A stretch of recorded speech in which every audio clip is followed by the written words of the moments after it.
Wakanda, kerajaan yang sebelumnya terasingkan, kini telah dikenal oleh dunia berkat kepemimpinan sang mendiang Raja Black Panther. Namun, sejak kepergiannya, Wakanda menjadi sasaran banyak bangsa untuk memperebutkannya, karena sumber daya vibraniumnya yang begitu kaya.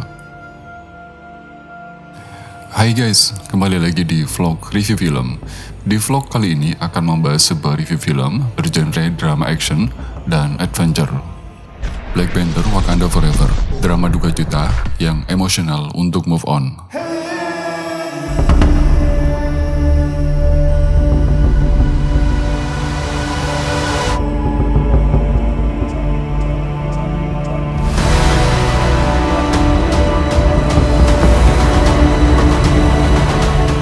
Film ini hadir dengan representasi yang tampak lebih manusiawi dan politis.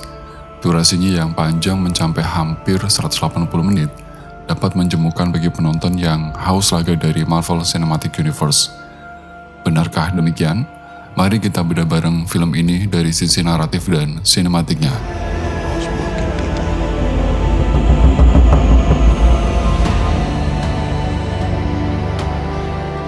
Setiap orang tentu merasakan duka.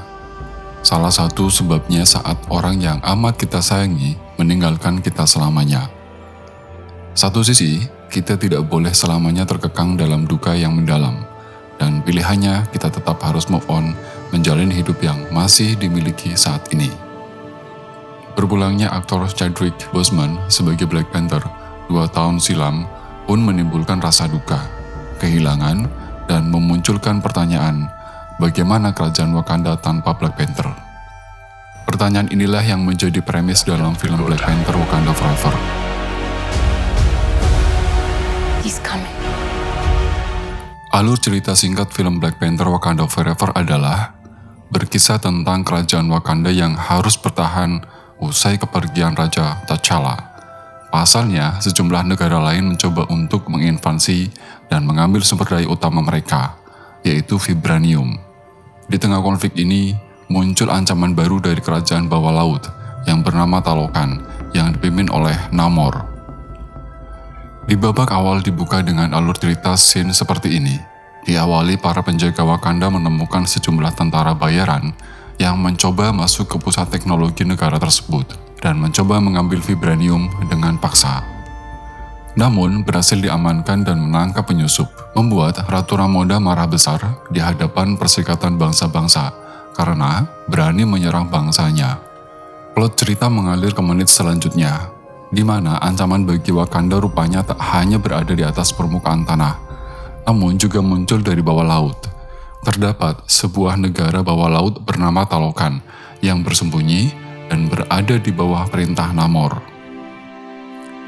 Sepanjang film berdurasi 2 jam 41 menit, Black Panther Wakanda Forever lebih banyak berfokus pada deretan karakternya yang mengalami duka dan dipaksa untuk move on seiring dengan kepergian sang raja.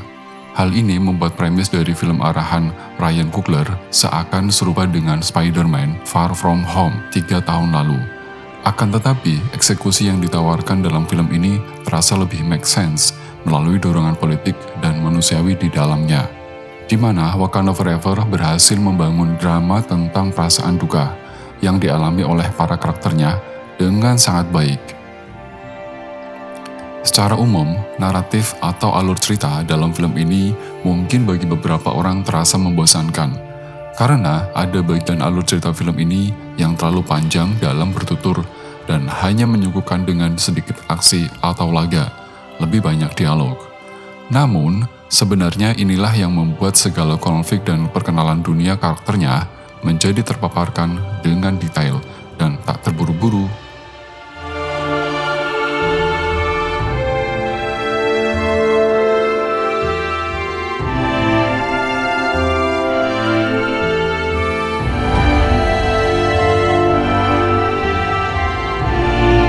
Lalu bagaimana dengan unsur sinematiknya? Yuk, kita coba bedah. Saya akan mulai dari cast atau pemain dalam film ini.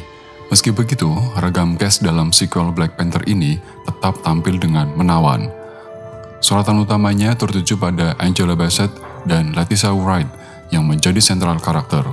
Belum lagi dengan berbagai tambahan baru seperti Tenoch Huerta dan Dominic Thorne yang membuat film menjadi lebih meaningful dan memberikan layar lebih dalam pada konflik yang ingin diangkat oleh Ryan Coogler dalam film ini.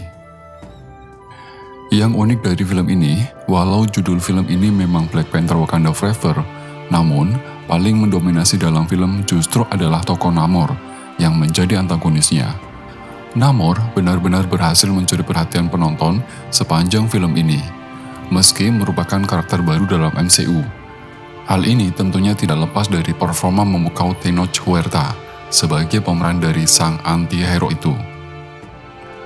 Faktor lain yang bikin Namor sukses adalah cara penggambaran karakternya, sebab latar belakang Namor yang cukup tragis berhasil membuat penonton bersimpati terhadapnya dan mewajarkan segala tindakannya sebagai antagonis.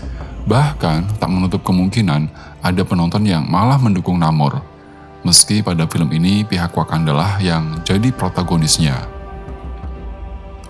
Seperti deretan film Marvel Cinematic Universe lainnya, Black Panther Wakanda Forever tetap menyuntikkan berbagai adegan laga di dalamnya. Akan tetapi, kadar laga yang ditawarkan di dalam cenderung minim, walau memang secara kualitas tetap tak kalah menawan bila dibandingkan dengan berbagai film MCU lainnya. Secara teknis, mulai dari sinematografi, property art, setting, dan make up, juga editing serta tata suara, Black Panther Wakanda Forever tampak mengalami sedikit downgrade dalam eksekusinya.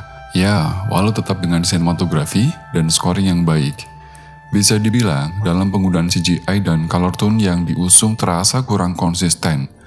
Tak heran bila ada banyak berbagai CGI yang kurang mulus, serta warna scene yang tampak terlalu gelap. Sehingga berpotensi membuat jengah ketika ditonton di dalam layar lebar. Yang cukup megah dari setting dalam film ini adalah kerajaan Namor yang terdapat di bawah laut. Cukup sukses menawarkan karakter Namor sebagai antagonis baru. Pada bagian editing, cukup menawan. Tak banyak menggunakan gaya editing atau teori editing. Gaya editing cukup linear, mengikuti skor musik yang dipadu.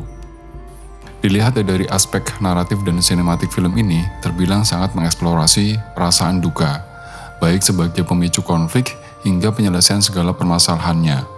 Hasilnya, Black Panther Wakanda Forever benar-benar menjadi tribut yang emosional terhadap mendiang Chadwick Boseman tanpa terasa mengeksploitasi kepergian sang aktor.